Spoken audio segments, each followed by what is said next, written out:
looks like it could be a good time to buy, right? On the surface, yes. The conditions look, well, pretty favorable for buyers. We've seen that ease in prices, rates are better, and there are definitely more homes listed for sale. You'd expect a flurry of activity. Exactly. That's what you'd typically predict with this kind of setup. But when we look at the actual sales numbers, especially for, say, March 2025, compared to historical trends, well, the activity just isn't there. Sales are kind of sluggish. Yeah, sluggish is a good word for it. So that's the core question for this deep dive. What is going on? Why this disconnect between what look like good conditions and what buyers are actually doing? We'll break down the sales volumes, the listing numbers, price trends. Right, across the board, single-family homes, townhouses, condos. In both Greater Vancouver, the GVR, and the Fraser Valley, FERABB. And critically, we need to talk about the elephant in the room, or maybe the shadow hanging over things, the Canada-U.S. trade war. The reports we're looking at mention this specifically. Absolutely. It seems like that economic uncertainty is playing a really big role here.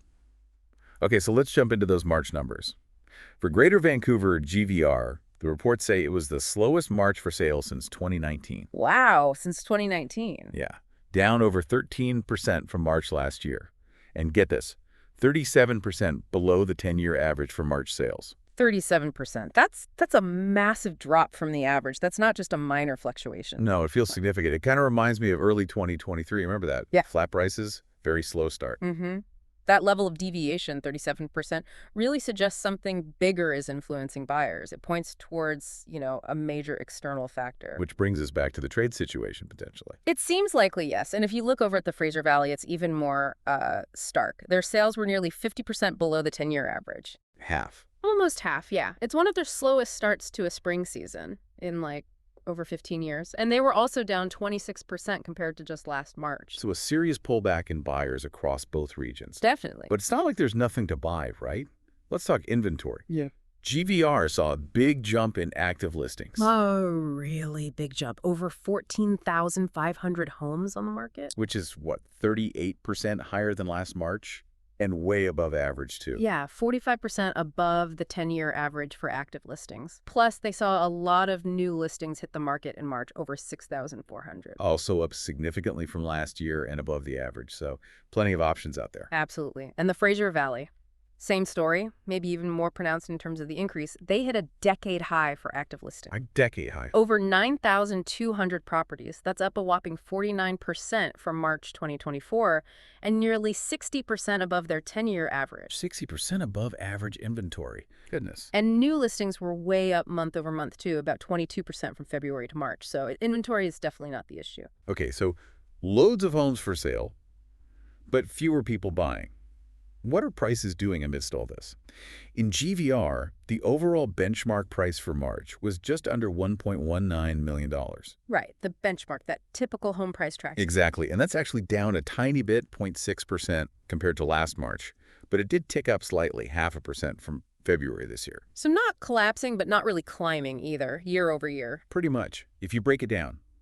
Single-family homes around $2.03 million, townhouses just over $1.1 million, condos in the mid-$700,000. And what about how quickly things are selling? Days on market. Right. Detached homes are taking about 35 days, condos 28 days, but townhouses only 27 days. And the reports mention they might be nearing a seller's market. Yeah, that's the interesting outlier, isn't it? Townhouses seem to be bucking the trend a bit in GVR. They're calling it chronic undersupply. So demand is still strong there, likely because they're, more affordable than detached houses. Precisely. It shows that even within the slower overall market, specific segments can behave differently based on supply and relative affordability. And in the Fraser Valley, what are their prices looking like? Lower overall benchmark, around $974,000. They also saw small month-over-month increases, similar to GVR. Single-family homes are about $1.5 million. Okay. Townhouses around $834,000, and condos about $541,000. Their days on market are a little longer for detached and condos, around 31 days. Townhouses are moving a bit quicker there, too, 27 days, same as GVR. So overall picture, More listings, prices relatively stable or slightly down year over year, but sales volumes way off historical norms.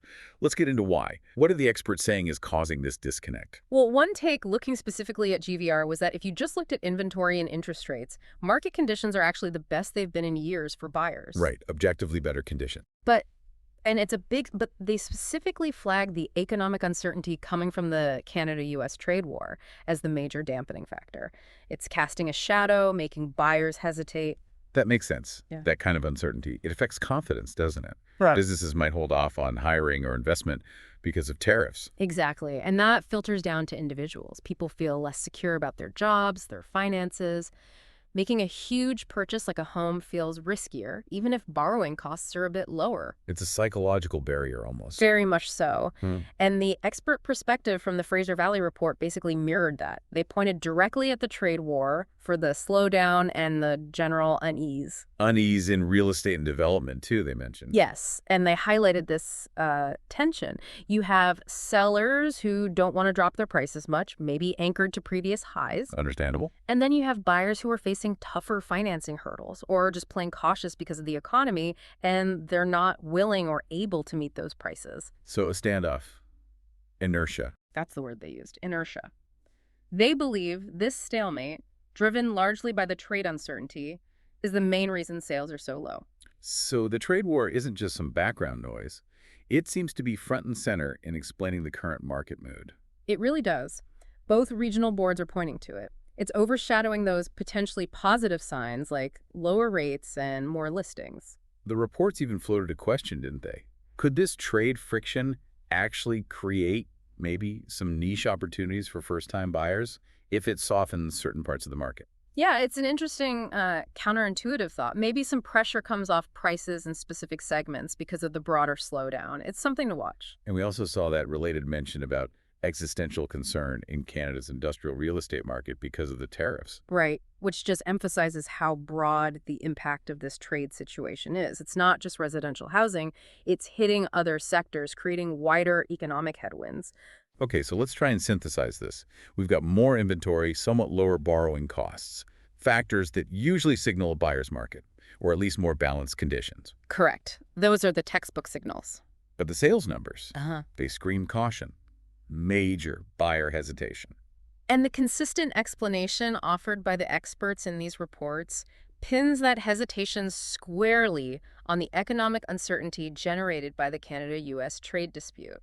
It feels like that uncertainty is the dominant force right now, overriding the other factors. It certainly appears that way, and if these trade tensions continue or, get worse, Then this buyer caution could persist, right, leading to a longer period of slower activity. that seems like a reasonable potential outcome, yes. Uh-huh. Although we have to remember those pockets of strength, like the GVR townhouse market. Right, the undersupply situation there. It shows local supply-demand dynamics still matter a lot. So it's not entirely uniform. There are still segments moving differently. But the overall trend seems driven by that external economic pressure. It really feels like a wait-and-see moment. Sellers waiting, buyers waiting, everyone watching the economy, watching the trade situation. Yeah, a period of cautious observation seems like a good description. It's a powerful reminder of how linked our local housing market is to these huge global economic currents. So wrapping up, we come back to that central puzzle. Good conditions on paper haven't led to the expected spring market surge in Metro Vancouver and the Fraser Valley. Not at all. Sales remain well below historical levels despite increased inventory and moderated interest rates. And the key takeaway from digging into these March reports really seems to be the significant, maybe even decisive, impact of the Canada-US trade war and the uncertainty it's creating. It appears to be the primary factor holding buyers back, overshadowing those otherwise more favorable conditions. So for you, our listener, as you process all this, maybe think about what signals would make you feel more confident about the market right now? What kind of news on the trade front might actually shift this current inertia?